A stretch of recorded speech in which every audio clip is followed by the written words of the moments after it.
ఇది నెల్లూరు దగ్గర గొలగముడి అని ఒక వెంకయ్య అని ఒక అవధూత గుడి అండి.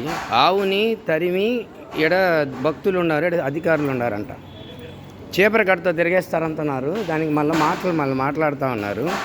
ఈడెవడో ఆఫీసర్ అంట ఆవుని తరమని చెప్పాడంట. అంటే చీపర కట్టతో తరమని చెప్పాడు. ఆవుని సమాధిని మొక్కుతూ ఉన్నారు, ఆవుని తరంతున్నారు. పోరంబోక్ గుంపు. ఇప్పుడు ఎవడో ఆఫీసరు రిజర్వేషన్ బ్యాచ్ ఆఫీసర్ అయింటాడు.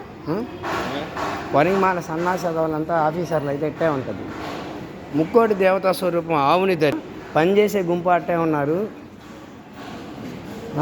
ఆవుని చీపరగడ తిరిగేస్తారంటున్నారంటే ఏమనాలి? ఎదవల్ని చెప్పుతో కొట్టి తరనకుండా ఆవుని తిరిగేస్తారు. ఆవుని చీపరగడతో తరిమి సమాధిని మొక్కుతున్నారు.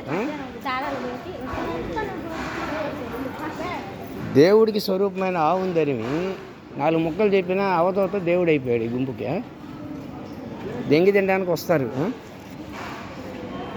చెప్తా త్వరలో చెప్తా.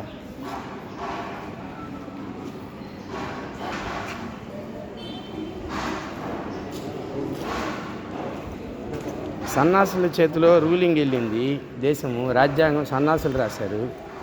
దిక్కులేని బతుకు ఆవులు బతుకుతున్నాయి.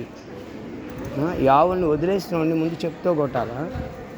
ఆవుని తీసుకొచ్చి వదిలేసి పాపం దిక్కులేని బతుకులే బతుకుతా వాటికి చూడండి అంటారు. పాపం మళ్ళీ చీపర కట్టతో తిరిగేస్తారు. దాన్ని చెప్పుతో కొట్టబోలే ఎదవలున్నాయి. ఆవుల్ని ధరమని చెప్పాడు వాడు ఎవడో ఆఫీసరు. ఇటు చూడాల్సిన గుంపు సరిగ్గా చూస్తే ఏడొచ్చి బాధలు పడాల్సిన బాధే ఉంది. ఇక్కడ బయటికి పెడదామన్నా ఒక అరటిపండు దిక్కులేడ.